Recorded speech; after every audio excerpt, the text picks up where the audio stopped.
de Ponta Grossa e de todo o mundo que acompanham as aulas do Vem Aprender. Estamos começando mais um dia de aulas desta tarde. Agora vai começar a programação do segundo e do terceiro ano do ensino fundamental. Logo em seguida, será a vez do primeiro ano do ensino fundamental e da educação infantil. Coladinhos um no outro.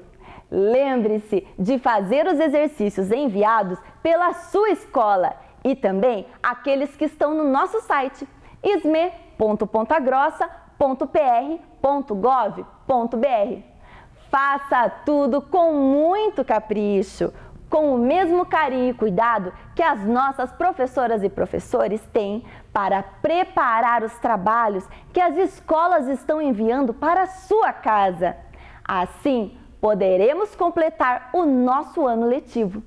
Retirar e entregar na sua escola as atividades faz contar a sua presença e também a sua avaliação. E é claro, cuide-se, fique em casa, lave sempre as mãos e use máscara se precisar sair. Estamos em um momento muito delicado da pandemia. Proteja-se! Com o coronavírus não se brinca. Muitos alunos estão mandando para nós as atividades que estão realizando. Olha só algumas delas enviadas pelo nosso número 9165-8345. 9165-8345. Veja com a gente!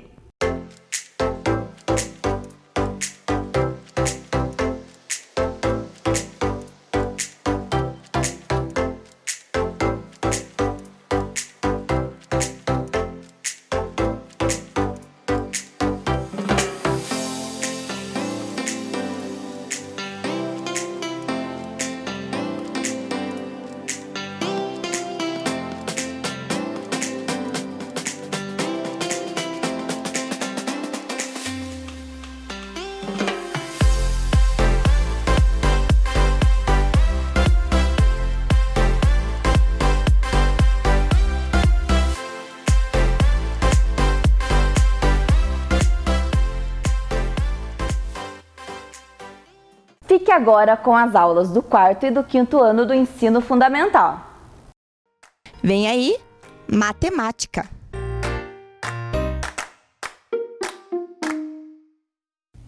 Olá, crianças! Tudo bem com vocês? Olá também aos alunos da EJA, que estão aqui nos acompanhando. Bem-vindos à nossa aula de matemática, aqui com a professora Ana Ali. E hoje nós vamos iniciar, como em todas as nossas aulas, corrigindo a nossa tarefa. Vamos lá corrigir a nossa tarefa?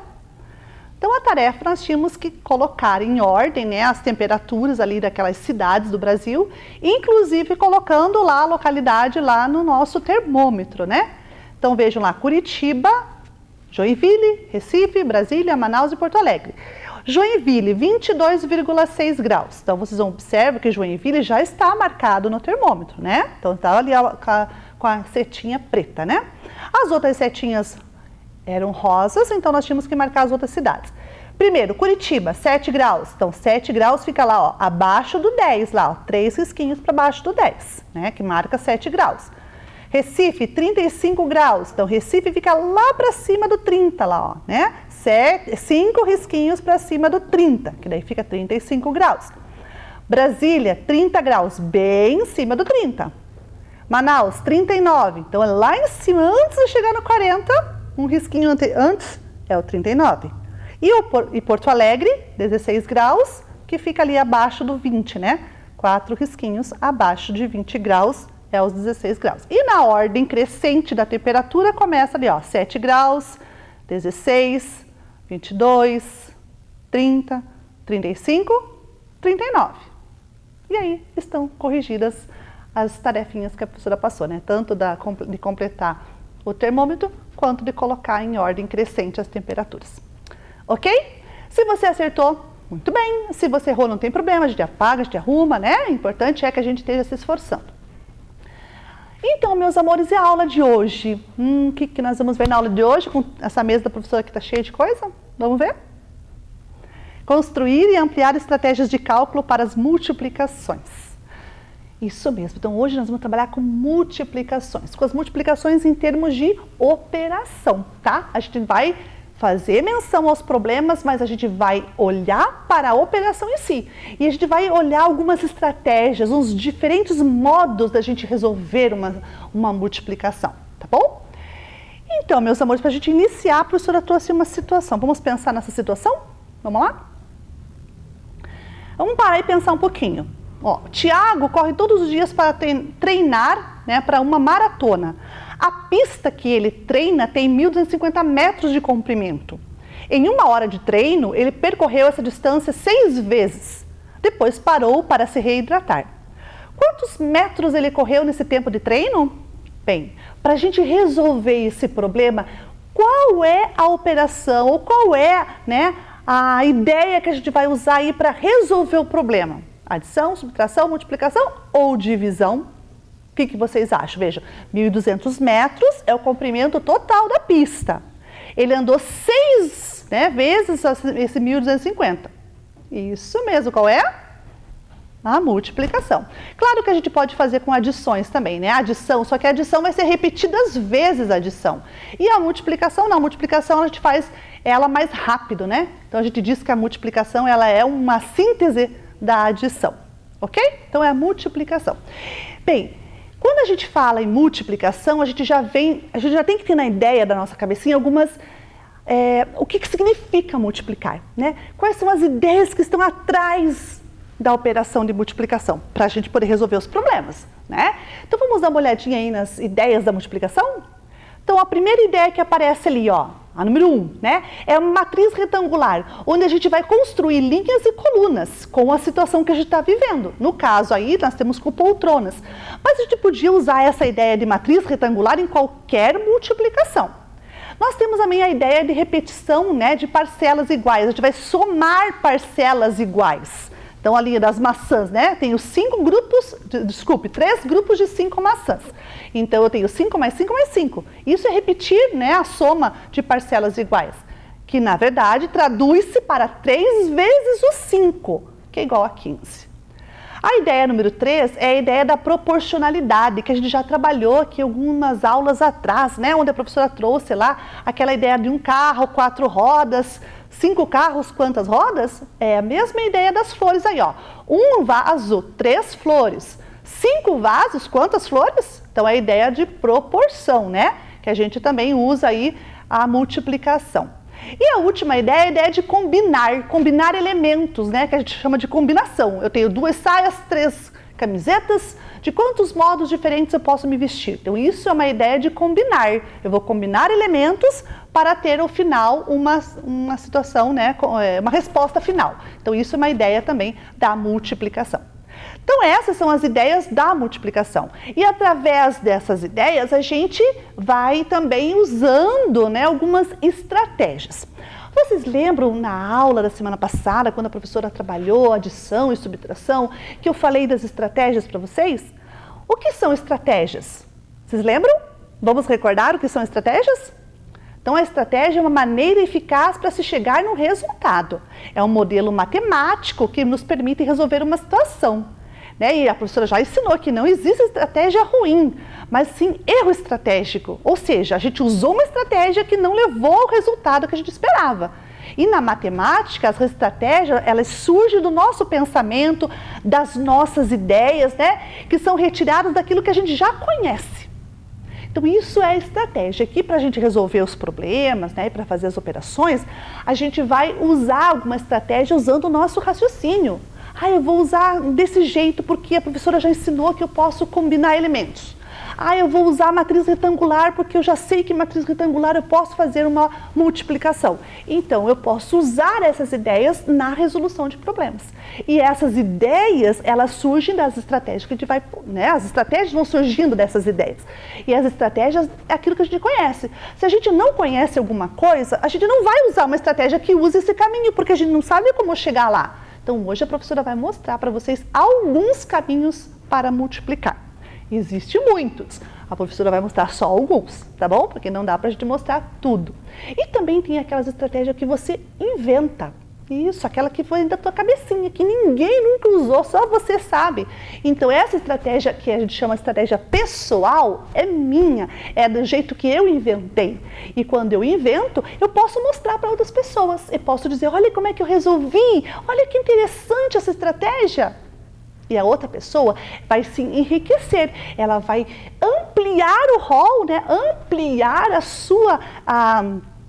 os seus modos de resolver problemas. Então ela amplia, né, todas as estratégias delas quando ela vê a sua, porque ela não sabia disso, mas você sabia e você resolveu e mostrou para ela. E ela começou a aprender a tua estratégia também e incorporou para ela, né? Ela cresceu, né? Incorporou mais estratégias no rol, né? Ou como a gente diz assim, na bagagem, né, dela, essa que você inventou.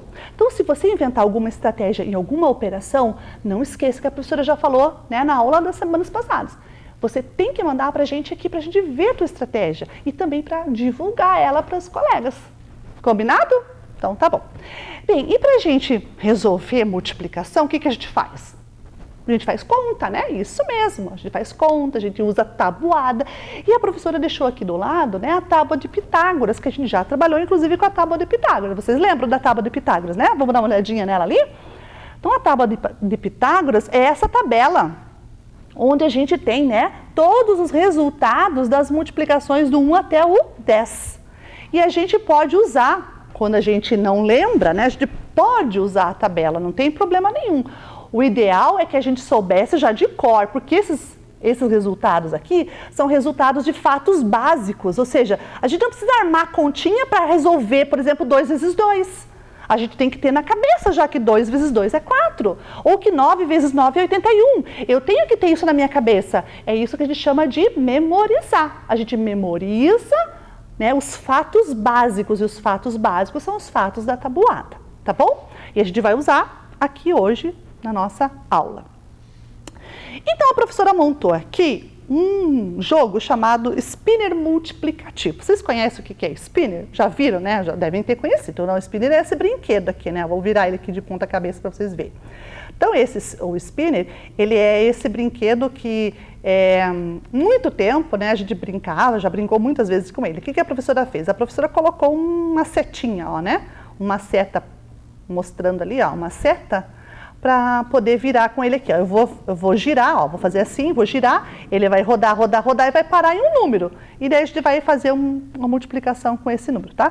Se vocês não conseguirem ver, a professora vai mostrar, daí vai dizer para vocês com qual parou. Se de repente parar em cima da linha, a gente dá mais uma giradinha aí para ele poder identificar o número que a gente vai usar, beleza? Então vamos lá. A gente vai usar, a professora vai usar aqui algumas canetas, a gente vai colocar aqui na mesa, vai usar papel também, porque a gente vai aprender a multiplicar, né? Então a gente vai usar uns papéis aqui também, o quadro, se a gente precisar. E a gente vai fazer assim, a professora vai girar o spinner dentro ali do nosso tabuleiro e a gente vai escolher o número de fora. O número que está por fora é o número que está de verde e vermelho, né? No nosso tabuleiro está de verde e vermelho, é o número que está por fora. Esse número que está por fora, ele vai ser o multiplicando, né? Aquele número que a gente vai multiplicar ele tantas vezes. E o que está dentro vai ser o multiplicador, né? Então, o que significa isso, professor? Então, a professora vai mostrar aqui no quadro rapidinho para vocês o que significa esses termos da multiplicação. Então, eu vou fazer um número básico aqui, uma conta bem básica, só para vocês entenderem, né? Então, a professora fez aqui, ó, né? Essa conta aqui. 21 vezes 2 igual a 42. Esse número aqui está aqui embaixo, né? Esse número aqui, opa. Esse número que está aqui embaixo, ele é o resultado, tá bom? Ele é o resultado da minha multiplicação, ou o produto, a gente chama de produto também. Então, o produto dessa operação é 42. Esse número 2 é o multiplicador. Esse 21 é o multiplicando. Tá? Os dois são os fatores, esse é o primeiro fator, esse é o segundo fator, esse é o produto. Mas o primeiro fator a gente pode chamar de multiplicando e o segundo produto a gente pode chamar, o segundo fator nós podemos chamar de multiplicador. Então, multiplicando, multiplicador, fator e fator, tá bom? Só para vocês saberem a diferença aí dos nomes, porque a professora, fala muitos termos matemáticos aqui na nossa aula e às vezes algumas crianças, alguns jovens e adultos, né, algumas pessoas podem ser que elas ainda não consigam compreender algumas ideias das palavras que a professora usa porque ela é própria da matemática. Então, quando a professora falar produto, é o resultado da multiplicação. Fatores são os dois que vão ser multiplicados para dar o produto. Mas esses fatores têm um nome também específico, multiplicando de cima, multiplicador de baixo. Combinado? Então, vamos lá. Então, vamos escolher agora, no nosso spinner aqui, o multiplicando, que é o número que está por fora, tá bom? Vamos lá, a professora vai rodar aqui, ó, no nosso, e a nossa setinha preta vai mostrar qual é o número que a gente vai multiplicar. Vamos esperar ele terminar. 579, ó, parou nesse de fora aqui. Então, a professora vai registrar aqui, ó, 579. Esse é o nosso primeiro fator, tá? Vamos ver o outro agora. Vai ser o número que está no meio.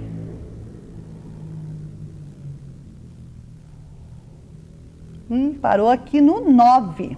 9. Então, vamos lá. Vezes 9. Então, essa é a operação que nós vamos realizar. Deixa eu tirar aqui o spinner do lado, para a gente poder fazer aqui. Eu vou mostrando para vocês os resultados aqui que vai dando na conta. Vamos primeiro armar a conta. A primeira coisa de fazer é armar essa conta. Então, a gente vai armar com o multiplicando em cima, o multiplicador embaixo, tá? Então, 579 vezes 9. Essa é a gente fala que a gente usa, né, a conta, quando a gente faz a operação, a gente arma desse jeito, não é verdade? A gente faz a conta desse jeito. Multiplicando, multiplicador. Essa é a conta mais usual, a gente usa, e a escola, nossa escola também nos ensina a fazer essa conta, porque ela é mais econômica e eu vou mostrar para vocês por quê, tá bom? Vamos lá, vamos fazer essa aqui por primeiro. A gente vai ter que usar, né, a nossa tabuada, a gente pode pôr na cabecinha já, a gente já sabe de cor, ou a gente visualiza lá na nossa tábua operatória. Mas se você já sabe de cor, vai com a professora aqui. 9 vezes 9. 9 vezes 9 é? Quanto dá? 9 vezes 9? Vocês já sabem de cor? Quem já sabe, fala aí para a professora. Quanto é? Isso, 81. Então, o 1 vai ficar aqui e o 8 vai lá na dezena, né? Vai agrupar-se lá com a dezena. Então, vai ficar assim. Beleza? Agora, a gente vai multiplicar a dezena e depois a gente vai somar com aquele que subiu lá em cima. Então, 9 vezes 7, quanto é 9 vezes 7? 9 vezes 7 é? Quem que falou aí? Ih, já escutei. 63. Muito bem. 63 mais 8. Quanto que é 63 mais 8? Nossa, professora, é difícil fazer de cabeça, né, essas contas. Lembra que eu já falei para vocês usar o dedinho? Então, se a gente não sabe, a gente pode usar os dedinhos. Então, 63, vamos pôr 8 aqui no dedinho, no nosso dedinho, né? 8, né? Vamos pôr 8 aqui, ó. A professora vai mostrar nos dedinhos dela. 8. Então, 63, 64, 65, 66, 67, 68, 69, 70, 71. Quanto deu? 71. Então, 1 aqui embaixo, né? E 7 ali em cima. Então, 63 mais 8, 71. Agora, 9 vezes o 5. Vamos multiplicar 9 vezes o 5. 9 vezes 5 é quanto é? 9 vezes 5? 45. 45 mais 7. Vamos lá, 45 mais 7 vai dar 52. Isso mesmo, 52. Então, a nossa resposta é 5.211. Tá, essa é a tradicional conta que a gente já sabe, não é verdade? Nós já sabemos essa conta. Então, agora a professora vai mostrar para vocês um outro jeito de fazer essa mesma conta. A gente vai chegar nesse resultado aqui, professora? É para a gente chegar nesse resultado, tá? Então, vamos lá. A professora vai mostrar aqui do ladinho mesmo. Então, vamos fazer agora o quê, professora? A professora vai dizer para vocês que nós vamos decompor o multiplicando. O que é decompor? Lembra o que é decompor? É trabalhar com os valores dos algarismos nas ordens, né? Fazendo uma soma do valor de cada algarismo dentro da ordem que ele ocupa. Então, vamos fazer isso agora com esse número maior aqui. Então, a gente vai pegar o 579. Então, vamos fazer 579 mais 70 mais 9. Isso a gente fez a decomposição do 579. Agora a gente vai multiplicar por 9. Então, vezes 9. Armamos a conta desse jeito. Olha como é que ficou lá. Tá bom? Essa é a conta armada decompondo o multiplicador. Beleza? Então tá. Então agora a gente vai fazer o quê, professora? A gente vai fazer a multiplicação assim, ó. Unidade pela unidade, depois essa unidade pela dezena, depois essa unidade pela centena. Dá para começar por aqui de vez por aqui? Dá. Quer ver como dá? Ó, 500 vezes 9, ou 9 vezes 500. Lembra que a professora já falou para vocês que quando tem zeros no número, a gente multiplica o número da frente pelo número do multiplicador? E daí só acrescenta zero atrás? A gente já aprendeu nós já tivemos aqui uma aula sobre as propriedades, né? A gente fez umas investigações das propriedades da multiplicação. E uma delas é essas. Eu multiplico só o primeiro logaritmo pelo multiplicador e acrescento os zeros atrás do resultado. Então, vamos lá. 5 vezes 9 é 45. Aí, 2 zeros, porque eu tenho 2 zeros aqui no 500. Então, ficou 4.500. Mais 7 e o 9. Vou fazer a mesma coisa. Vezes 7 vezes 9. 7 vezes 9 é 63. Daí eu vou colocar um zero, porque o 70 tem um zero, eu vou colocar aqui atrás. E 9 vezes 9, 81. Então, olha como é que ficou a resposta do produto. A somatória, né? Agora a gente tem que somar tudo isso para encontrar o produto da multiplicação. Então, vamos lá. Vamos somar. Como que a gente soma? Nós também já tivemos aula sobre a propriedade das adições. A gente pode fazer... lembra que a professora falou que a gente pode pegar o primeiro pelo último, o último pelo primeiro, o do meio pelo de trás e fazer todas as alterações na ordem aqui que não vai alterar a soma final? Então, eu posso fazer isso. Então, vamos ver aqui. A professora vai fazer assim, ó. Eu vou começar somando esses dois de trás. Por que eu vou começar somando os dois de trás? Porque para mim é mais simples somar, né? Aqui, porque depois aqui para agrupar, a professora acha mais fácil. Então, olha aqui. Eu tenho dezena e unidade, porque o 8 está na dezena, 1 está na unidade. Aqui eu tenho centena, dezena e unidade. Eu vou somar esse 81 pelo 30 aqui, ó, né? Porque é dezena e unidade, tá? Eu não posso juntar o 8 com o 6. Então, a professora vai fazer essa soma aqui. Somando 1 mais 0, eu sei que dá 1. Então, aqui no final vai dar que dar 1. 8 mais 3, quanto que é 8 mais 3? É 11, só que é 11 dezenas. 11 dezenas. A professora vai registrar aqui no quadro só para vocês poderem fazer a observação que eu quero, tá? Então, ó, eu tenho dezena, unidade. E tenho centena também. Então, eu vou fazer aqui o quadro do valor do lugar. Quando eu falo 11 dezenas, eu falo que eu tenho isso aqui, ó.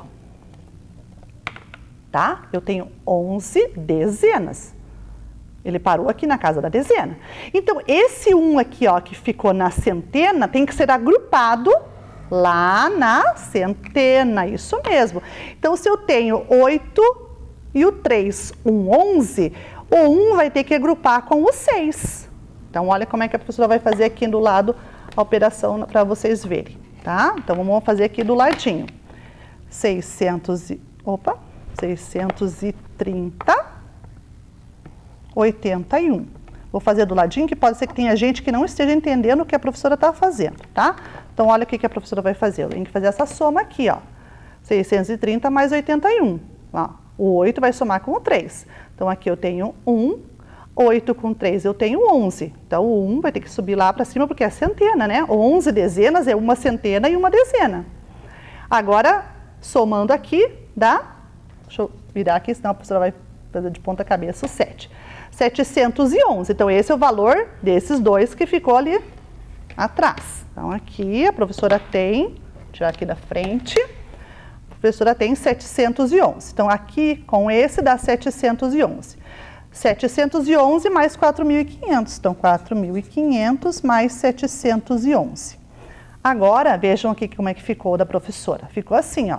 O centena, dezena, unidade, aqui tem unidade milhar, centena, dezena, unidade. Então, eu vou somar o 500 pelo 700, a mesma coisa que eu fiz aqui no 600 com o 30 e com o 8. Eu tenho que somar centena com centena, dezena com dezena, unidade com unidade. tá? Então a professora vai fazer aprender a fazer com vocês, eu estou ensinando vocês aqui a fazer conta também muito rapidinho, não ficar armando tudo, tá? Então vamos lá, 1 mais 0 é 1, 1 mais 0 é 1, 7 mais 5 é 12, vai 1 lá no 4, 4 mais 1 é 5. Ó, qual que foi a resposta final? Ela ficou igual a outra? Vamos ver como ficou igual a outra?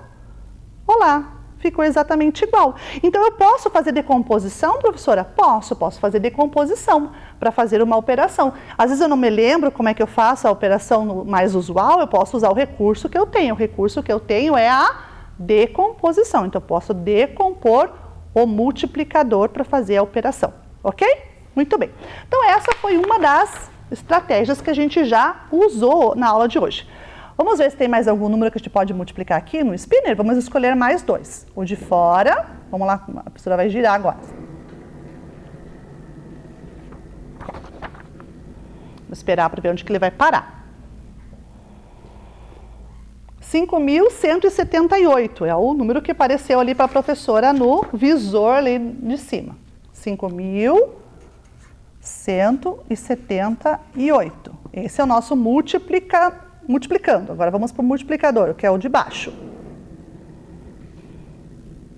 Vamos ver onde ele vai parar. Parou no 8, mas a professora vai fazer mais uma vez, porque eu quero um número de 2 algarismos, eu queria o amarelo, tá? Vamos de novo. Quero que apareça um número de 2 algarismos aqui. Se não aparecer, a professora vai fazer ele aparecer. Ó, vai para o 25, tá? A professora pulou ali, ó. Não é o normal, mas a professora precisa de um número de 2 algarismos, tá bom? Vamos falar com 25, para poder ensinar vocês a fazer a operação também de multiplicação por 2 algarismos, né? A gente já sabe por 1, a gente vai aprender também por 2. Então, beleza. Então, olha como é que ficou a operação que a professora armou, né? 5.178 vezes 25. Como que a gente faz, professora, essa operação? Bem, tem vários modos. A gente pode fazer a decomposição igual nós fizemos lá? Decompor 5.000 mais 100, mais 70, mais 8? Podemos. Mas a professora vai ensinar outro jeito também para a gente fazer essa operação aqui, tá? Então, vamos fazer aqui a operação usando um método que a gente chama de matriz retangular. Lembra o que era matriz retangular, né? Linhas e colunas, era um retângulo. Então, nós vamos fazer assim, a professora vai fazer uma representação retangular aqui, ó. Eu vou fazer essa representação aqui sendo da unidade de milhar. A unidade de milhar vale 5.000, porque tem 5 ali, tá? 5.000. Aí aqui é a centena, um pouquinho menor só para fazer a representação. Ela não está na proporção, né? É só uma representação para a gente poder trabalhar. A dezena e a mais fininha que é a unidade. Tá? Então, 5.000, o 100 aqui, o 70 aqui e o 8 aqui. E aqui embaixo, a professora vai fazer 25, porque é o 20. E aqui embaixo, é o 5. Então, olha como é que a professora fez a representação retangular, tá? 25, que é 20 mais 5, aqui sempre é uma soma, né? Estou somando a decomposição, aqui também eu estou somando os números que a gente achou lá na nossa multiplicação primeira, tá bom? Então, agora a gente vai fazer a multiplicação dentro desses espaços retangulares, ok? Vamos lá, então? Então, lá. Lembra, a professora já falou para vocês, números que têm zeros é bem simples de fazer a operação. Eu vou pegar o primeiro pelo primeiro e depois só acrescento os zeros atrás. Então, vamos fazer assim. 2 vezes 5 é 10. Quantos zeros tem o 20? Tem um zero. Quantos zeros tem o 5.000? Tem 3 zeros. Então, eu vou colocar todos os zeros aqui, tanto do 20 quanto do 5.000. Então, 20 vezes 5.000 dá 100.000. 20 vezes 100, ó, 1 do 100, 2 do 20. 1 do 100, 2 do 20 vai dar 2. 2 vezes 1 é 2. 1 zero do 20 e 2 zeros do 100. Então, 20 vezes 100 é 2.000. 20 vezes 70, ó, 7 da frente, 2 da frente. 7 vezes 2, 14. 1 zero do 20, 1 zero do 70, 1.400. 20 vezes 8, 8 vezes 2 é 16 e o zero do 20 lá. Então, olha como é que ficou aqui, que a professora fez, a representação. 20 vezes 5.000, 100.000. 20 vezes 100, 2.000. 20 vezes 70, 1.400. 20 vezes 8, 160. Por que 20? Porque o número aqui é 25 e esse 2 vale 20. Agora vamos fazer o de baixo. 5 vezes 5, 25. 25 mais os 3 zeros do 5.000. 5 vezes o 100, 5 vezes 1, 5 mais os 2 zeros do 100. 5 vezes 70, 5 vezes 7 é 35. 35 mais 1 zero do 70. 5 vezes o 8 é o 40, tá? Então, a professora deixou agora assim, ó, ficou desse jeito. O que nós vamos fazer agora? A gente vai somar tudo isso aqui. Vamos fazer uma somatória. Então, olha lá. 100.000. Vai ficar um número bem grande? Vai ficar um número bem grande, porque a professora vai fazer uma somatória de todos os produtos que foram usados aqui na matriz retangular. Então, olha, aqui em cima a professora fez o primeiro, ó, né? Da primeira linha. Então, 100.000 mais 2.000 mais 1.400 mais 160, que foi a da primeira linha, tá? Agora a professora vai fazer a representação da soma da segunda linha, aqui embaixo. 25.000 mais 500 mais 350 mais 40. Então, ficou assim a representação. Ótimo, muito bem. Viram lá? Agora vamos somar tudo isso aqui. Vamos somar? 100, o que dá para me somar aqui? Vamos ver o que dá para ficar mais fácil. Eu posso somar os números que são com zeros primeiros? Posso, porque depois que eu somar esse de cima, eu vou ter que somar com os de baixo junto. Então, isso aqui é uma soma única, né? Esse de cima somado mais esse de baixo somado. Então, 100.000, vamos somar primeiro os números que são de 1.000. Então, 25 aqui, ó, 25.000 mais aquele 2.000 dá 27.000. Então, vamos repetir os 100.000. Aqui a professora vai fazer até de outra cor para vocês poderem visualizar. Vamos repetir os 100... Opa, quase que errei aqui os 100.000. 100.000 mais 27.000, que eu juntei esse com esse. O 1.400 eu posso juntar com o 500? Posso juntar o 1.400 com o 500, que vai dar 1.900. 1.900. Posso juntar o 40 com o 160 para fechar 200? Posso fazer isso. Posso juntar aqui para fechar 200. Aí sobrou esse 350. Então, vamos somar mais, daqui por na outra linha de baixo. 350. Igual. Então, agora a minha conta ficou assim. O 100.000 eu repeti, eu juntei esses dois para dar o 27.000, juntei o 1.400 com o 500 para dar 1.900, juntei o 160 com o 40 para fechar o 200. Aí os 350 que também sobrou, eu repeti lá embaixo. Agora eu somo tudo isso aqui. Vamos somar lá. O que dá para somar mais fácil aqui, professora? Dá para somar o 1.900 com o 200? Dá para somar o 27 com esse aqui? Também dá. Então, eu vou somar primeiro, vamos pegar outra cor, esses dois aqui, ó. Vamos repetir o 100.000 mais 27.000 mais 1.000 dá 28.000. 28.900. Então, 28.900. Mais o 200 com 350, posso somar? Posso, dá 550. 550. Igual. Então, olha lá como é que ficou a soma final. Agora, a gente vai somar tudo isso daí. Vai dar um número grande. Posso fazer a soma desse primeiro com esse, para depois juntar com esse? Posso. Fica até mais simples, para deixar a soma do último maior por último, inclusive, né? Vamos pegar outra cor aqui agora. Somando, aqui eu tenho centena, dezena, unidade, então eu vou somar o 9 com o 5. Eu já sei que 9 com 5 dá quanto? 9 e 5 dá quanto? Já sabem fazer a conta de cor? Não? Então vamos lá, a professora vai colocar aqui na lousa para vocês poderem enxergar o que eu estou pensando. Então, ó, 900, do 1.900 peguei só o 900, para somar com 550. Aqui 0 mais 0, 0, 5 mais o 0, 5, tá? 9 mais 5, quanto que dá? 14. Eu gosto de fazer, senão a professora vai errar o número. Ó, 1.450, tá? Então, esse 1.450 é o valor do 900 do 900 com o 550. Falta esse 28 mil aqui. Então, 28 mil mais 1.450 vai dar 29.450. Então, aqui, opa, vamos mudar a cor. 29.450, esses dois juntos, né? Porque eu juntei o 28. Então, 100 mil mais 29.450 vai dar quanto? 129.450. Esse é o valor da nossa operação. Nossa, professora, quanta conta a gente fez?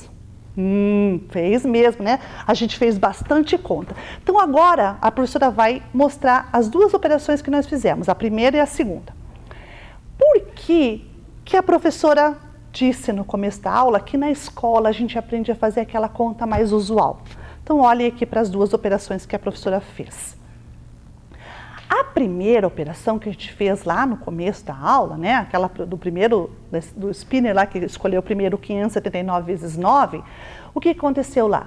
A professora mostrou a conta simples, mais usual. Vamos ver aqui na mesa da professora essa conta? Vamos olhar lá? Então, veja, essa conta aqui é que a gente aprende na escola, né? E quando a gente fez esse agrupamento aqui de 8 e de 7, foi quando a gente faz esse agrupamento é porque não dá mais para agrupar na ordem, então a gente joga para a ordem superior. Isso é o que a gente aprende lá na escola. É, digamos assim, é uma regra, né, da conta. Se a gente for fazer essa aqui, que é de decomposição, ela já dá para fazer, mas ela é compridinha também. Olha quanta conta a gente fez lá embaixo. E se a gente fizer essa aqui agora, né, que a professora mostrou para vocês, olha quanta operação a gente fez para fazer essa conta de cima.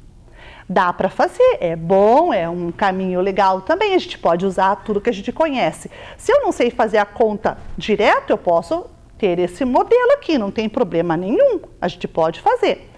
Mas o que a gente faz? A gente normalmente tem que aprender a fazer essa operação.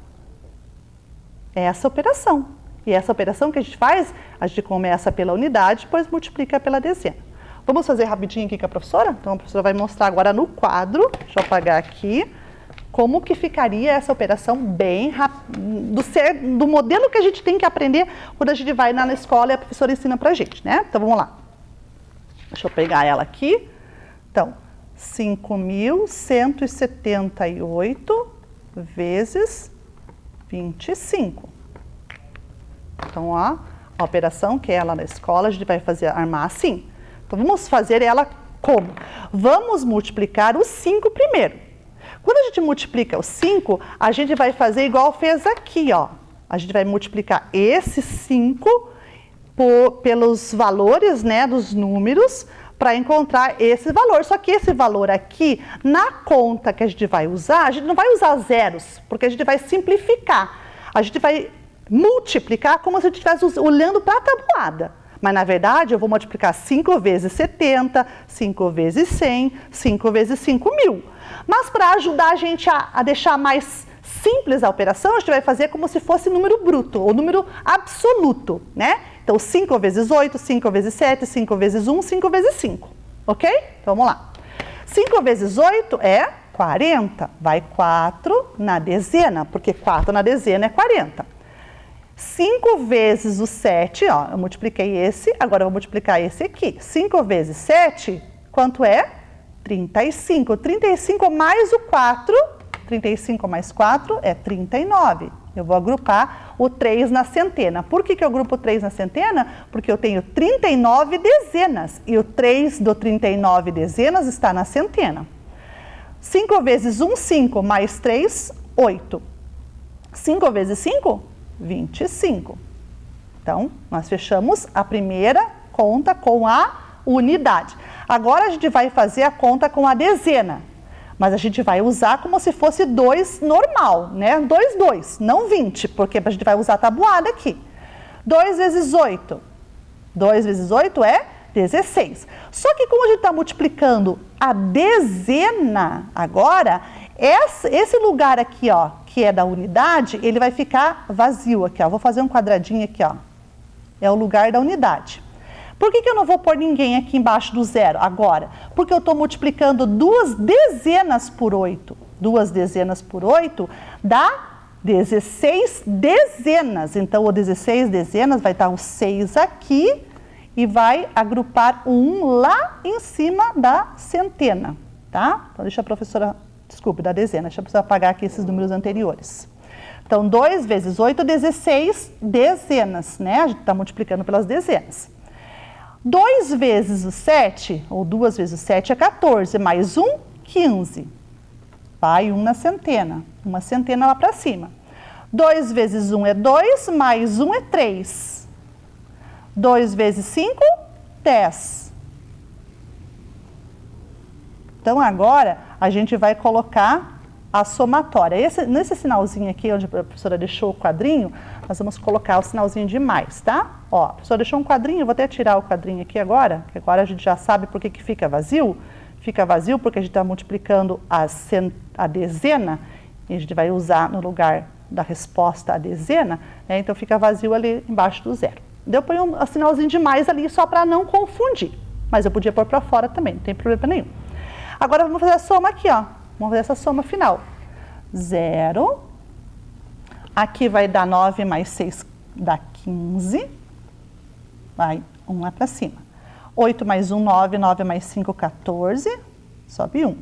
5 mais 1, 6, 6 mais 3, 9. 2 mais 0, 2. E 1 aqui que vai repetir. Então, quanto que deu a resposta final? 129.450. É a mesma que nós encontramos naquela hora? Vamos ver aqui embaixo? Opa, só um pouquinho, deixa eu precisar ajeitar aqui. Ó. 129.450. 129.450. Então, é exatamente a mesma resposta.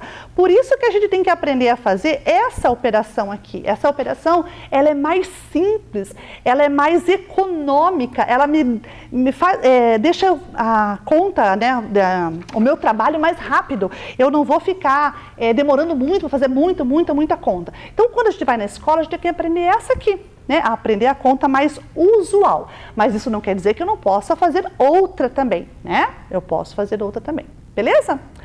Bem, meus anjos, então aqui foi, né, algumas operações de multiplicação que a professora trouxe para vocês, com algumas ideias, né, de como fazer. Trouxe aqui uma brincadeira de spinner, só para a gente poder fazer mais ludicidade, trazer mais ludicidade para a nossa aula, mas a intenção é fazer as multiplicações usando os números que estavam ali no tabuleiro.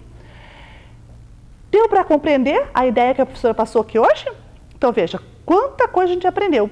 Algumas estratégias diferentes para multiplicar, usamos o nosso conhecimento do sistema de numeração, porque a gente fez decomposições, né? E essas decomposições são conhecimentos que a gente já tem do sistema de numeração decimal, que a gente usa para fazer algumas estratégias. Beleza? Muito bem. Então, nós estamos quase chegando no final da nossa aula, né? Tudo isso que a gente viu hoje foi para... Ou seja, a gente atingiu o nosso objetivo. E qual era o nosso objetivo da aula de hoje? Construir e ampliar, né, as estratégias de cálculo para as multiplicações. Isso mesmo. E para a gente ficar fera nisso, nós temos a tarefa. Qual é a nossa tarefa? A nossa tarefa está aí, ó. São 4 operações para vocês fazerem. E vocês vão fazer como nós fizemos com as adições e com as subtrações. Vão tentar fazer as 4 operações com estratégias diferentes, né? Pode usar 1, 2 ou até mais, mas que você consiga mostrar para a professora estratégias diferentes para cada uma dessas operações. Pode fazer mais de uma? Pode fazer 2 para cada operação, né? Ou fazer 1 para uma, 2 para outra, 1 mais 1, enfim, você pode usar mais de uma, como você quiser. E daí, registra no caderno. E depois você pode mandar aqui para a professora. Lembra que a professora já mostrou, já pediu para vocês, né, que se vocês tiverem uma estratégia diferente que ninguém até hoje fez, que você saiu da tua cabecinha assim, então você pode trazer para nós, para a gente mostrar para todo mundo a ideia que você teve. Beleza? Então faz lá, senta, capricha, faz lá no caderninho as tarefas, essas multiplicações, tenta fazer de um jeito diferente. Se você ainda não sabe o algoritmo usual, usa, né, outro tipo de estratégia para fazer essas operações. E vai ficar fera aí depois, né, nas multiplicações, nas estratégias. Ok? Muito bem, meus amores, a gente está terminando a nossa aula. Foi rápido, né? Nós trabalhamos com bastante contas aqui, passou rapidinho. Mas espero que vocês tenham gostado e principalmente aprendido. Isso mesmo, o mais importante é aprender, tá bom? E a gente vai ficando por aqui. Te vejo na nossa próxima aula. Um beijinho e até lá! Vem aí, Ciências Humanas.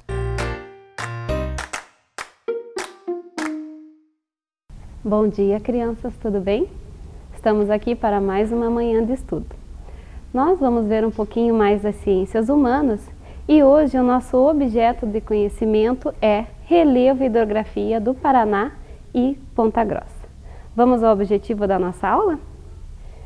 Identificar as características das paisagens naturais e antrópicas, relevo e hidrografia no ambiente que vive. Então, nós deveremos ser capazes de identificar ao nosso redor as formas de relevo existentes. Para conhecermos um pouquinho mais este assunto, eu convido vocês a assistirem esse pequeno vídeo.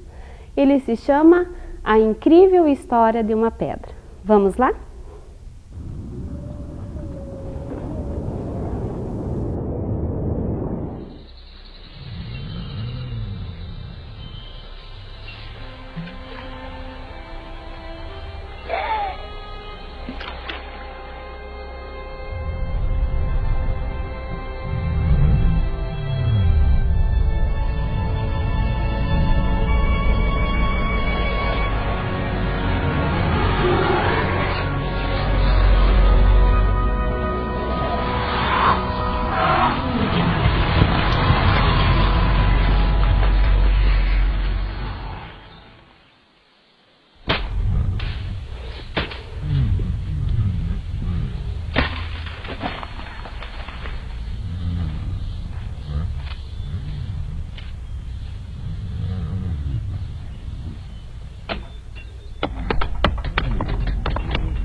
Muito bem. Essa história, ela continua, né? Ela é uma incrível história, mas nós vamos ficar apenas com esse pedacinho. Então eu gostaria agora que vocês lembrassem lá do início do nosso vídeo. Ela era uma pedrinha pequena assim? Não, né? Ela era uma grande montanha e estava lá numa paisagem muito bonita, com várias vegetações, o sol. Aquilo tudo é o nosso relevo, que é o assunto de hoje que nós vamos ver. O que é o relevo, então? É essa superfície terrestre, é tudo que o nosso olho consegue ver, aonde nós habitamos e os animais também. O que nós percebemos? O relevo ficou igual? Não, né? Ela era uma grande montanha. Aí foi vindo o vento, a chuva, todo aquele processo que passa o nosso planeta, os dinossauros. Ela era redondinha, começa a ficar meio pontuda, de repente vem as geleiras, carrega essa montanha e ela então vira um bloco de pedra. Com isso nós conseguimos perceber que o nosso relevo sofre muitas transformações. E essas transformações acontecem devido a esses agentes. Quais são eles então? O clima, né, o calor, o frio, as águas da chuva, as geleiras, o vento. O que nós não conseguimos ver, que são os terremotos e a movimentação da placa tectônica, derramamentos de vulcões e até mesmo o homem, porque vocês viram que o homem, então, ele transformou essa pedra, né, que depois ela vira uma bola de canhão, machuca as pessoas, se machuca e acaba lá, tristinha, no fundo do mar. E, para nós compreendermos melhor os relevos, eles foram divididos em classificações especiais. Para nós descobrirmos isso, a professora trouxe aqui um quebra-cabeça. Vocês sabem que para montarmos um quebra-cabeça, precisamos deixar as peças que estão mais ou menos parecidas todas juntas, né? Então vamos lá? Muita torcida aí para a professora conseguir montar o quebra-cabeça. Vamos separando por semelhança. Aqui temos partes de montanhas, vamos deixar todas aqui. Olha só, pedacinhos com vermelho, depois a gente vai organizando.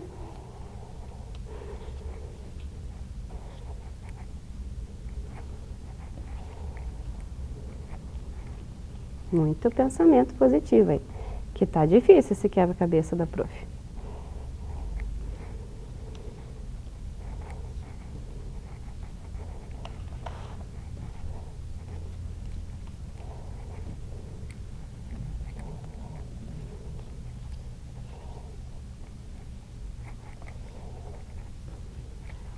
Olha só. Já estamos conseguindo montar algumas bordinhas, certo? Então, vamos lá. Vamos ver que imagem vai formar. A prof deu uma adiantadinha aqui, porque como eu falei, esse relevo, essa imagem, né? Ela está bem difícil, porque nós somos alunos do 4º e do 5º ano, né? Não podemos com coisinhas muito fáceis. Então, olha só a imagem que está se formando.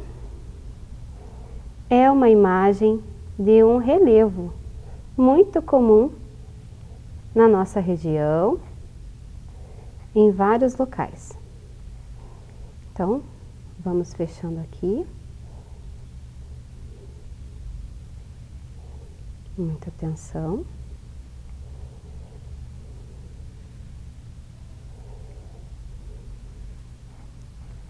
Olha só.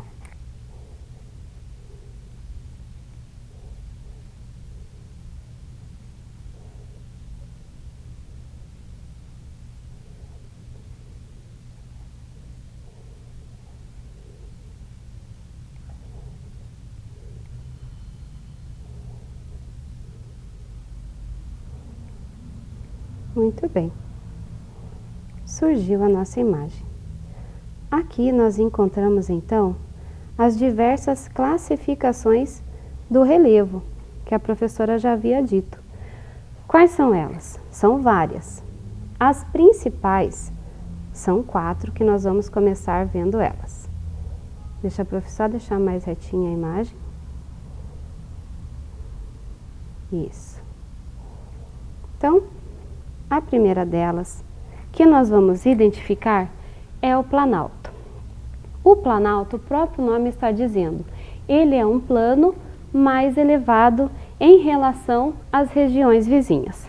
Aqui, nessa nossa imagem, o planalto está bem aqui, ó. Vocês estão vendo que ele tem uma grande extensão plana, olha só, e elevada em relação às áreas próximas. Temos também a planície. A planície aqui na nossa imagem, ela também é uma região plana. Mas e o planalto? Bem, o planalto é um plano alto. A planície, ele é um plano baixo. Baixo em quê? Em relação sempre às áreas vizinhas. A nossa planície está aqui, ó, nesses campos, onde está sendo cultivada aqui a agricultura e tudo mais. Temos também a montanha. A montanha é uma outra classificação do relevo. A montanha, para ser considerada montanha, a sua altitude precisa ser maior que 300 metros. E, normalmente, a sua característica é ser bem pontuda. Pode ser que tenha algumas mais arredondadas. Então, aqui, ó, é a nossa montanha. E a depressão. A depressão é uma área mais baixa, também em relação às áreas vizinhas. É um buraco? Não, não é um buraco, porque também ela tem que ter vários quilômetros de comprimento, de extensão, para ser considerada uma depressão. Vocês estão vendo que aqui tudo está no mesmo nível, mas aqui nós localizamos então um rebaixamento da superfície. São apenas essas as classificações? Não, essas são as mais importantes. Depois nós temos a colina. A colina então ela fica abaixo de 300 metros e ela tem essa característica mais arredondada. Aqui está a nossa colina. Temos o vale está aqui, ó, nesse caminho que o rio percorre. Então o rio vai abrindo um espaço no relevo, né? Ele vai sempre desgastando as suas margens com o caminhar das águas, fazendo então surgir os vales lá no meio do relevo. Ainda lembrando da montanha, quando nós temos um conjunto de montanhas não muito grande, nós temos uma serra. Aqui, ó, nós podemos identificar umas 2, 3 a 4 montanhas. Então, nós podemos dizer que aqui nós temos uma serra. E a cordilheira. O que seria a cordilheira, então? A cordilheira é quando é muitas montanhas juntas. É quase um paredão de montanhas e ela está aqui, ó, lá longe, formando então esse conjunto de montanhas. Então aqui nós temos a cordilheira. Viram só? Conhecidas todas as nossas formas de relevo, agora vamos ver a forma de relevo do Paraná. Prestem atenção aqui ao mapa. Nós já vimos como lemos um mapa, né? Nas nossas aulas anteriores. Então vamos lá buscar a legenda? Essa legenda está nos contando todas as formas de relevo do nosso estado. Então, começando pelo roxinho, nós temos a planície litorânea. Depois, aqui desenhadinho as montanhas, nós temos a Serra do Mar, porque não é uma montanha só. Depois, em amarelo, Planalto de Curitiba, Planalto de Ponta Grossa e Planalto de Guarapuava em vermelho. Agora, me digam, como que nós conseguimos então classificar esse relevo? Pela altitude de cada um deles. Então, a professora trouxe essa maquete aqui para vocês perceberem as diferenças então de elevação. É como se a professora tivesse deitado o mapa e cortado com uma faca o nosso relevo do Paraná. Então, começando lá, nós vamos identificar a planície litorânea. Aqui no nosso Paraná, no nosso estado, a planície então tem várias cidades importantes, né? Como Paranaguá, que nós vimos também lá como uma cidade portuária, Guaratuba, ou seja, toda a nossa região de praia, certo? Então, seguindo a sua subidinha aqui, nós temos a Serra do Mar. A Serra do Mar, ela possui toda a sua vegetação, então, que cobre esse planalto com mata atlântica e nós possuímos, então, várias montanhas muito altas, como o Pico do Paraná, que ele chega a 1922 metros. A professora vai colocar ele aqui, ó, representando a nossa serra. Aí, nós chegamos aonde? No primeiro planalto, ou Planalto de Curitiba. Ele é considerado o mais alto planalto do nosso estado, porém o menor em extensão. As suas altitudes chegam de 1.300 a 850 metros de altitude.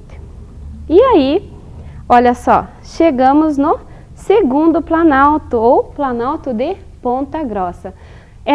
Esse relevo, então, é coberto também pela mata de araucária, pelos campos, tão conhecidos aqui na nossa região, né, dos Campos Gerais. As nossas altitudes aqui no segundo planalto, elas podem variar de 1.200 a 300 metros de altura. E Ponta Grossa está entre 850 e 900 metros. Então, aqui nós vamos colocar o segundo planalto. E por último, essa outra elevação aqui é o terceiro planalto.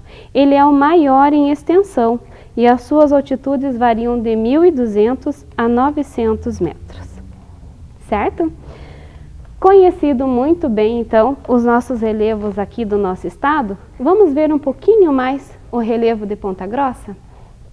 Olha só, esse bloco diagrama, ele vem mostrar para nós essa variação do relevo que existe aqui na nossa cidade, que a gente consegue perceber tão claro, né? Com tantas subidas e descidas. Então, vocês estão lembrados lá do nosso vídeo? Toda aquela transformação que passou o nosso planeta, geleiras, vulcões, toda essa transformação, ela formou então o Arco de Ponta Grossa, que é essa estrutura geológica bem antiga e caracterizada por essa quebra, essas rupturas que originam então os altos e baixos. Agora, eu convido vocês então para um passeio na nossa cidade, para que a gente consiga perceber mais ainda essas diferenças de altura, né, de altitude com as subidas e as descidas.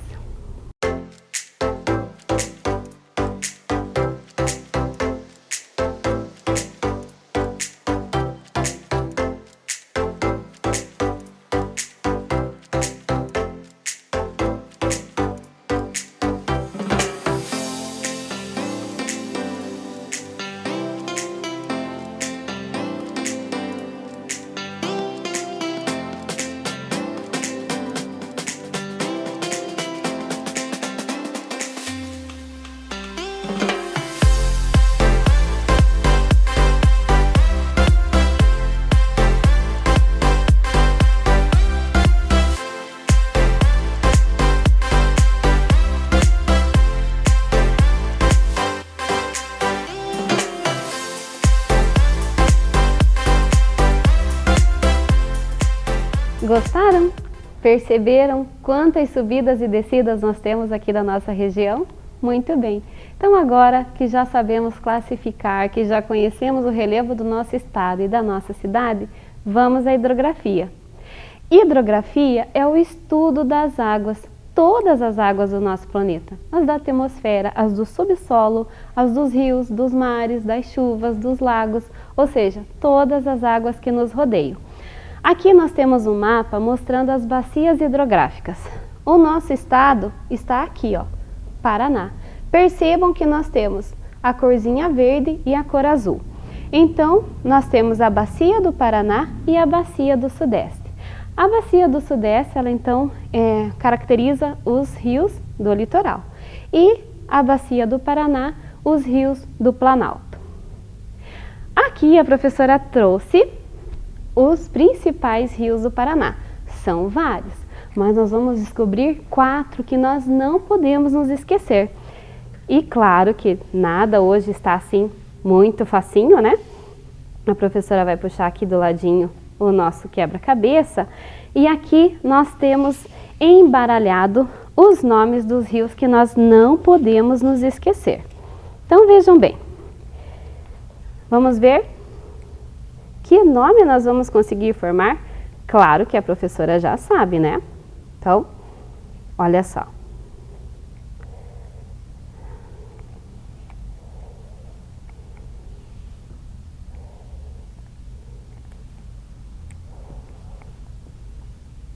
Paranapanema. Nós não podemos nos esquecer, então, desse rio que está na divisa do nosso estado, lá com o estado de São Paulo. Vamos localizá-lo aqui? Olha só, o rio Paranapanema. Então, ele faz essa divisa do Paraná com o estado de São Paulo. Muito bem. Vamos ao próximo, que não podemos nos esquecer. Olha só, todas as letras. O que vamos formar? O rio Iguaçu. Muito bem. Por que esse rio é tão importante? Ele praticamente cruza o nosso estado e sua foz é um famoso ponto turístico. Na verdade, é até considerado a 7ª maravilha natural, né, do nosso país, do nosso mundo. E ele está aqui, ó. Por que ele é importante?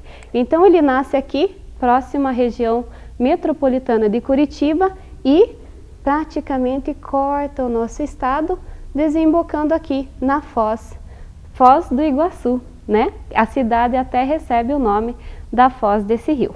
Então, vamos ao próximo. Não podemos nos esquecer, então, também do rio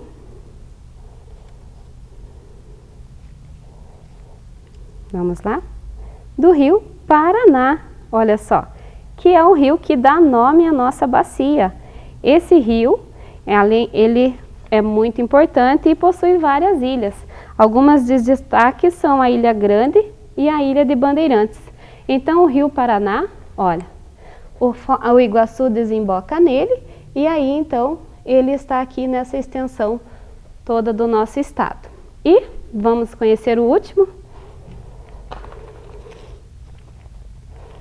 Então, o próximo que nós não podemos nos esquecer é o rio Tibagi. Muito bem.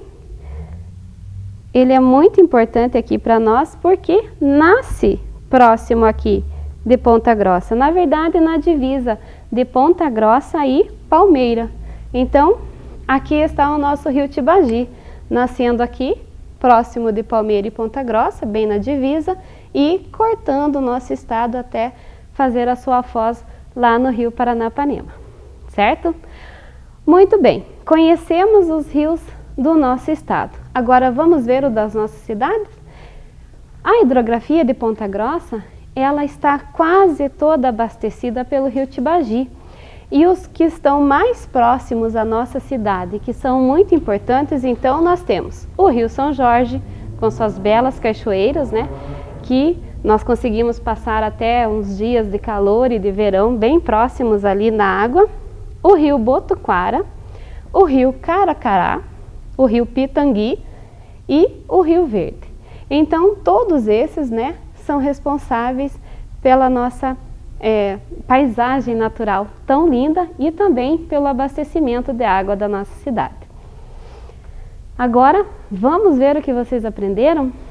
A professora trouxe várias informações aqui, né? E nós temos que saber o que tudo ficou sobre relevo e hidrografia. Eu trouxe aqui uma latinha e nós estamos repletos aqui de perguntas sobre a nossa aula de hoje. Então, a professora vai sortear uma coordenada, ela vai trazer uma letra e um número, olha só, B3, está aqui. Então, letra B, número 3. Vamos descobrir? Olha só, a nossa pergunta é: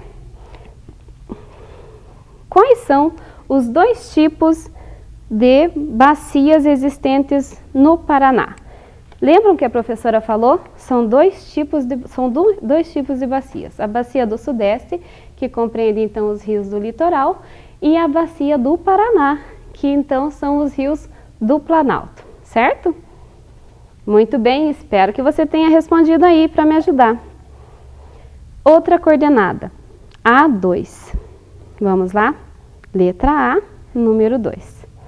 Vamos ver a nossa pergunta. Opa! Quais são os rios mais próximos da cidade de Ponta Grossa? Essa é fácil, né? Os rios mais próximos da cidade de Ponta Grossa, então, me ajudem aí? Aonde que tem bonitas cachoeiras? No rio São Jorge. O rio Pitangui, que também abastece a nossa cidade. O rio Caracará. O rio Verde, que já foi assim um belo recanto. E o rio Botuquara. Muito bem! Estamos afiados hoje. Vamos lá, mais uma coordenada. C2. Vamos deixar aqui.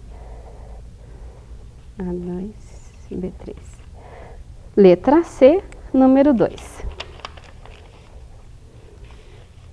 No relevo paranaense, como se distinguem as 5 regiões de paisagem naturais? Vamos lá à nossa maquete? Elas se distinguem justamente pela diferença de altitude. Então, estão aqui a planície litorânea, a professora vai deixar mais aqui na frente, a Serra do Mar, o primeiro Planalto, ou Planalto de Curitiba, segundo Planalto, o Planalto de Ponta Grossa e terceiro Planalto. Muito bem, vamos à próxima. A4. Vamos lá.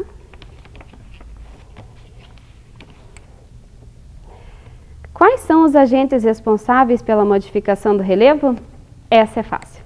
Vamos lembrar lá do nosso vídeo? Tudo o que aconteceu com a nossa pedra e com a nossa montanha? Muito bem, os agentes então são o clima, né? O clima quente, o frio, as chuvas, o vento, as geleiras, os vulcões, terremotos, a movimentação da placa tectônica e também o homem que modifica tudo que está à sua volta, né? Então, vamos lá. Mais uma pergunta. Estou gostando de ver. D1. Vamos lá? Letra D, número 1. Quais são os principais rios do Paraná? Muito bem. Então, aqui estão os principais rios do Paraná. Vamos relembrar? Tibagi, que nasce aqui próximo na divisa entre Ponta Grossa e Palmeira. O rio Paraná, que possui então aquelas diversas ilhas, né, como a Ilha Grande, a Ilha de Bandeirantes. O rio Iguaçu, que corta o nosso estado, nascendo ali na região metropolitana de Curitiba e fazendo sua foz formar lá as cataratas do Iguaçu. E o rio Paranapanema, que faz divisa entre São Paulo e Paraná. Gente, nós temos muito mais perguntas, mas o nosso tempo acabou. Então, a vocês o meu obrigada pela participação de todos e espero vocês assim para mais uma aula. Beijo, beijo, até a próxima. Vem aí, Educação Física.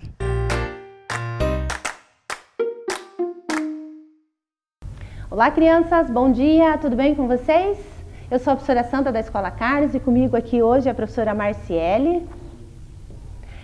Estamos aqui hoje para lembrar com vocês sobre uma aula que nós demos no mês de julho, né? Nós demos uma aula sobre um esporte e a professora Marciele está com uma bola aqui. Vocês lembram de que esporte nós estamos falando? Sim ou não? Então, esse é o tap-and-ball, não é verdade? Vocês lembram quais eram as regrinhas e como é que era jogado? Sim ou não? Durante essa aula, a professora Sandra falou para vocês que ele era um esporte pouco convencional, não é verdade? Por que será, professora Marciele? Porque esse esporte ele é muito pouco praticado aqui no nosso estado, no estado do Paraná. Mas, dentre alguns outros estados, né, como Minas Gerais, Goiás, Bahia, São Paulo, Rio de Janeiro, ele é um esporte muito praticado. Não é verdade, professora Marciele? Isso mesmo, professora Sandra. Então, criançada, o professor Marco Aurélio, que é o criador dessa modalidade esportiva, ele viu a nossa aula, não é verdade? E resolveu mandar um recadinho pra gente, um recadinho de reconhecimento ao nosso trabalho, ok? E nesse trabalho ele elogia a nossa Secretaria de Educação, a nossa TV Educativa aqui de Ponta Grossa e ao nosso trabalho, professora Marciele, ao trabalho dos professores pelas aulas online, ok? Vamos dar uma olhadinha no vídeo? Olá Paraná, olá Ponta Grossa, sou o professor Marco Aurélio, criador do tap-and-ball. Estou aqui para agradecer à TVE, a TV Educativa de Ponta Grossa, a Secretaria de Educação, por esse apoio incondicional ao nosso tap-and-ball. Ficamos muito felizes em ver o tap-and-ball nas aulas, né, dessa conceituada TV e Ponta Grossa aí se destacando, sendo a pioneira em utilizar o tap-and-ball nesse tipo de reportagem. Quero agradecer também às professoras Sandra e a Marciele por essa dedicação, esse apoio, esse carinho do Tapembol, tanto na escola quanto nesse momento virtual de pandemia. Obrigado, Ponta Grossa, por esse apoio incondicional ao Tapembol. Então, criançada, continuem em casa, assistam às aulas, né, pela TV e se cuidem, ok?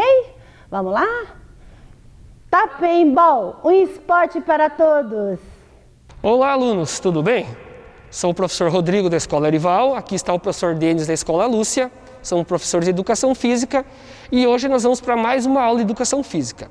O assunto de hoje são esportes de rede e parede, mais específico o squash. O squash, pessoal, surgiu no ano de 1827 na Inglaterra. Ele era jogado com bastões de madeira e uma bola bem rígida, bem dura. Com o passar dos anos, ele foi ganhando outras proporções, outras dimensões dentro da Inglaterra.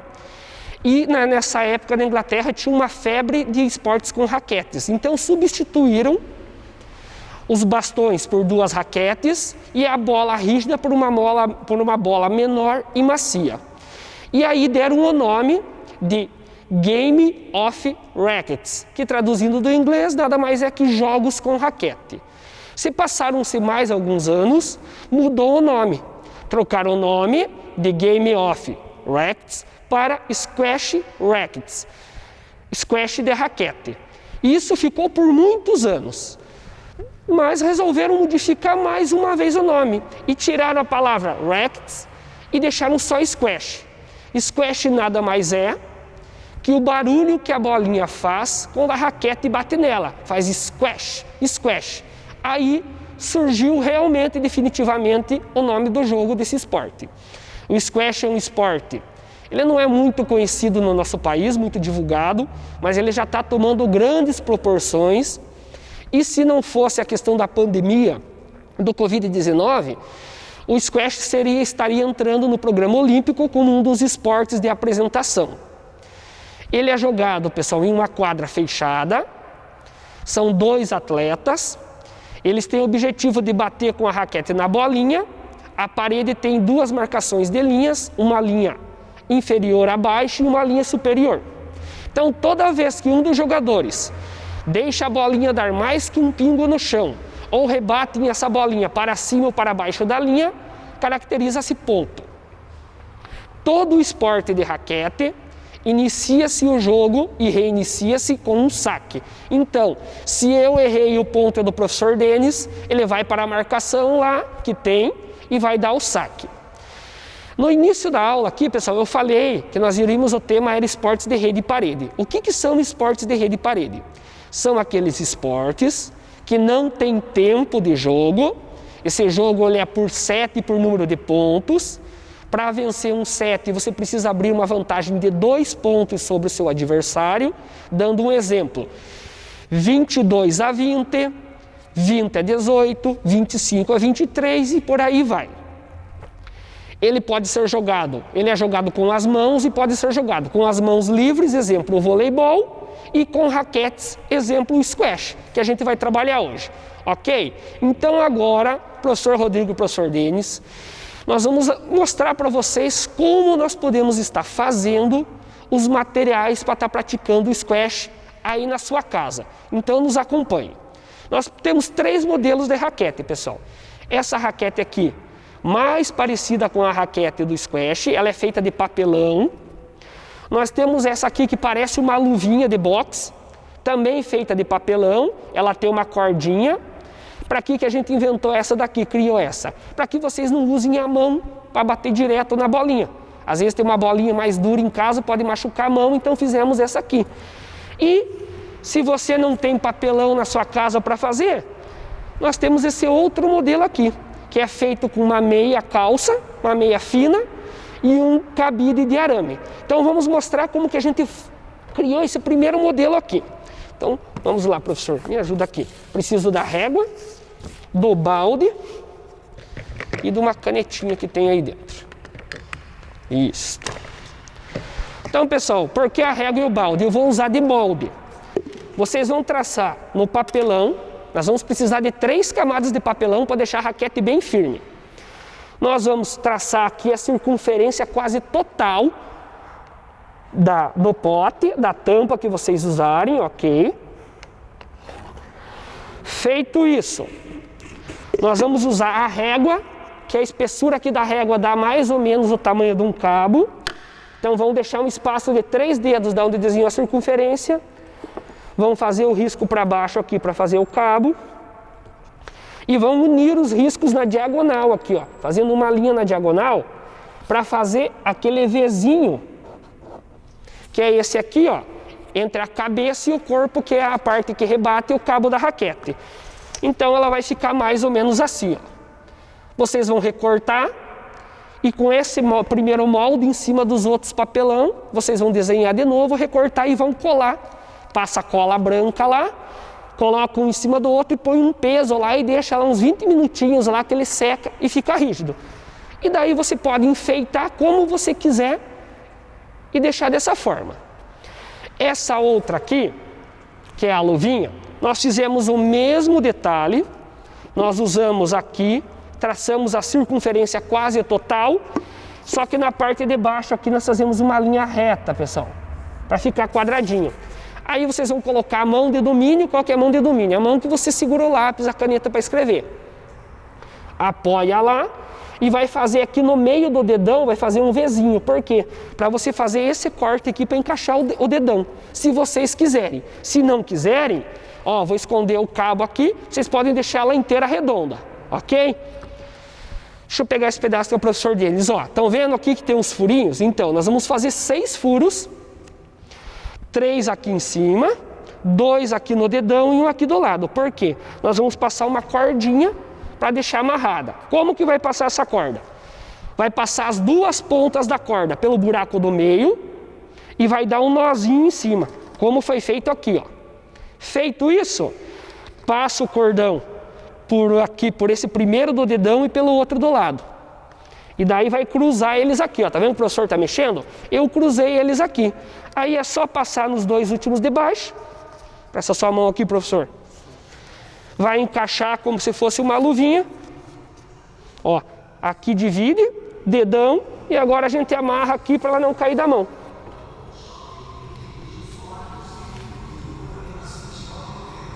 Tá feita a raquete aí, ó. Dá para jogar já o squash. Então, pessoal, vamos... não tenho papelão em casa. Tá ok, então nós vamos usar lá um cabide de arame de roupas e uma meia calça. O que vocês vão fazer? Primeiro vocês vão amassar o ganchinho aqui, ó. Por que isso? Para ficar mais firme o cabo e para não machucar a mão. Agora vai segurar firme bem aqui e vai calcular o meio daqui do cabide. Vai esticar até formar uma pipa, um losango. Beleza? Ó, dá uma ajeitadinha. Agora vamos vestir a meia aqui. Segura lá. Essa meinha aqui ficou um pouquinho curtinha, mas a gente estica com cuidado. Segura lá para nós, lá, professor, fazendo um favor. Isso. Esticou lá a meia. Amarra bem firme para não escapar. E tá aí, ó. Tá feita a raquete. Mas mesmo assim, professor Rodrigo e professor Denis, eu não tenho cabide, a meia e os papelão. Não tem problema, você vai jogar squash do mesmo jeito, você vai usar a sua mão como raquete. Você pode usar a palma da mão para bater a bolinha e a parte de trás da mão. Ok? Agora, pessoal, construímos o nosso material, aprendemos um pouquinho do histórico, falamos um pouquinho da regra. Nós vamos agora lá para estar fazendo alguns exercícios para depois a gente estar praticando o jogo de squash. Beleza? Então vamos lá. Já fizemos lá a nossa raquete, já confeccionamos o nosso material, né? Foi apresentado 3 modelinhos de raquete ali. Quem não conseguir fazer por causa da falta de material pode usar a mão. Então agora vocês vão precisar de uma parede lá da casa de vocês, onde que não tenha nenhum objeto de pendurado na parede, quadro, relógio, né? Então a gente vai fazer aqui um alongamento, aquecimento, para a gente partir para a parte prática da aula. Então vamos lá, professor Denis, braço direito atrás da cabeça, puxou. Conta até 5 lá. 1, 2, 3, 4, 5. Trocou, braço esquerdo. 1, 2, 3, 4, 5. Afasta as pernas um pouco mais que a largura do ombro. Uma mão em cada pé. Tenta não dobrar o joelho. 1, 2, 3, 4, 5. As 2 mãos na perna direita. Afastou lá, perna direita, professor. Foi. 1, 2, 3, 4, 5. Sobe devagar, perna esquerda. Foi lá. 1, 2, 3, 4, 5. Joia. Puxa a perna direita para trás. 1, 2, 3, 4, 5. Trocou a perna esquerda. 1, 2, 3, 4, 5. Cruza o braço direito lá e trava com o esquerdo. 1, 2, 3, 4, 5. Troca o braço lá. 1, 2, 3, 4, 5. Jóia. Vamos dar uma aquecida lá, pessoal. Elevação de joelho, foi. Bem rapidinho. 1, 2, 3, 4, 5. Mais uma vez. 1, 2, 3, 4, 5. Jóia. Calcanhar no bumbum. 1, 2, 3, 4, 5. Mais uma vez. Mais rápido. 1, 2, 3, 4, 5. Jóia. Posição de sentido. Vamos fazer um polichinelo. 10 repetições. Bem rapidinho. Foi. 1, 2, 3, 4, 5, 6, 7, 8, 9, 10. Gira os dois braços para frente 5 vezes. 1, 2, 3, 4, 5 para trás. 1, 2, 3, 4, 5. Joia. Agora, pessoal, o professor Denis vai pegar uma raquete e a bolinha. Vamos apresentar primeiro aqui quais são os tipos de bolinha que a gente pode usar. Pode me alcançar que eu te ajudo aqui, professor. Então, vamos lá. Bola de meia pode ser usado, só aperta bem lá, estica bem a meia para fazer a bolinha para ela ficar firme. Temos uma bolinha de borracha aqui que pinga um pouquinho maior, pessoal. Uma bolinha de tênis de mesa, que pode ser usada. Uma bolinha de papel e uma bolinha de plástico, dessas de piscina de bolinha que ela dá uma quicadinha. Pode ser qualquer tipo de bola, tá joia? Só que assim, se você confeccionou as raquetes que a gente ensinou aqui para você estar praticando squash, você não pode usar uma bola muito pesada. Por ser de papelão, pode quebrar o cabo da raquete, pode entortar o papelão, aí ela já não vai mais ter utilidade. Então vamos lá, o primeiro exercício. O senhor Denis vai escolher uma bola, vai pegar uma raquete ali. Pessoal, vocês vão chegar bem perto da parede. Vão rebater 2 vezes, bater com a raquete na bolinha, ela vai bater na parede e voltar, sem deixar pingar no chão. Vamos lá, professor? Foi. 1, 2, segurou. Fez isso? Tá fácil. Vai repetir, só que agora vai dar 2 passos para trás, vai aumentar a distância. Foi lá, professor. 1, 2, joia. 3, segura. Dá mais 2 passos para trás, mais 2 ou 3 rebatidas. Foi lá. Preparou? 1, 2, joia. Dá mais 2 passos para trás, vamos aumentar a distância. Aí, vai lá. 1, 2, segurou, joia. Vamos fazer o mesmo exercício, começando lá de pertinho de novo, pessoal. Só que agora vai bater com a raquete na bolinha. A bolinha tem que bater na parede, dar um pingo no chão e rebater de novo. Então vamos lá, 2 vezes. Preparou, professor? Foi. Isso, deixa pingar e bate. Joia, segurou, afasta. Vai lá, de novo, foi. Pingou, bateu. Isso, segurou, mais longe um pouquinho. Preparou de novo. Isso, joia, muito bem. Pessoal, agora então, o professor Denis e o professor Rodrigo, nós vamos fazer uma disputa aqui para vocês verem como é o jogo com 2 pessoas com duplas. Lembrando que se a bolinha bater para baixo da marcação da parede, é ponto. Se ela der mais que 2 kicks, mais que um kick no chão. Se ela bater para cima da marcação, se vocês fizerem uma marcação no alto, também é ponto, e sempre o jogo inicia e reinicia com um saque. Então agora a gente vai se preparar e vai começar uma partida aqui até 6 pontos para vocês verem, ok?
Então, pessoal, como vocês viram aqui a disputa entre o professor Rodrigo e o professor Denis no squash, vocês vão perceber que cada vez que a gente batia com a raquete na bolinha, nós dávamos um passo para trás e para o lado. Por quê? Se eu rebater a bolinha e ficar parado, eu atrapalho o outro jogador. E isso é uma infração à regra do jogo, então não pode. Tem que rebater e se afasta, sempre dando espaço para o seu oponente, o seu adversário poder estar rebatendo também. Ok? Então agora vamos para o nosso alongamento final. Pode sentar no chão lá. Sentou. Estica as pernas lá. Põe as duas mãos lá no pé. Puxa a ponta do pé para vocês. Até 5 lá. 1, 2, 3, 4, 5. Empurra a ponta do pé para frente. 1, 2, 3, 4, 5. Vai cruzar a perna direita por cima da esquerda. Pé no chão, ponta do pé para cima. Abraça lá, coluna reta. 1, 2, 3, 4, 5. Troca a perna, estica a direita, encolhe a esquerda. Pé no chão, ponta para cima. Segurou, coluna reta. 1, 2, 3, 4, 5. Braço lá atrás, segurou. 1, 2, 3, 4, 5. Troca agora o outro braço. 1, 2, 3, 4, 5. Entrelaça os dedos. Coluna reta, estica lá na frente. 1, 2, 3, 4, 5. Agora lá em cima. 1, 2, 3, 4, 5. Então, pessoal, só dando uma recapitulada. Falamos um pouquinho sobre como surgiu o squash, o que são esportes de rede e parede, o que caracterizam eles. É jogado com raquete ou sem raquete com a mão. É por pontos, não é por tempo. Um pouquinho da regra, ensinamos a fazer os materiais e a jogar um pouquinho de squash. Espero que vocês tenham gostado da aula. Se cuidem, higienize sempre a mão com água e sabão, álcool gel, use máscara, saia de casa se somente for necessário. Se protejam, ajudem a cuidar dos seus familiares. Fiquem com Deus e até a próxima aula. Tchau! Chegamos ao final de mais um programa de aulas Vem Aprender. Agora, pegue as atividades enviadas pela sua escola e estude. Baixe também os exercícios que estão no nosso site isme.pontagrossa.pr.gov.br. Para assistir novamente este programa, basta acessar a página da Secretaria de Educação de Ponta Grossa no Facebook ou no YouTube. Pratique as experiências, os exercícios de matemática, escreva e leia muito, muito mesmo. Todas as aulas possuem atividades de leitura e exercícios para você ter cada vez mais conhecimento. Já sabe, não deixe esse coronavírus atrapalhar os seus estudos. Também envie para nós o que você está lendo e estudando. Nosso número você já conhece, é o 9165-8345. 9165-8345. Faça o seu vídeo ou foto e mande para nós. Obrigada pela sua companhia e até o próximo programa. Tchau! 5, 6, 7, 8, 9, 10. Vamos movimentar para frente agora. 1, 2, 3, 4,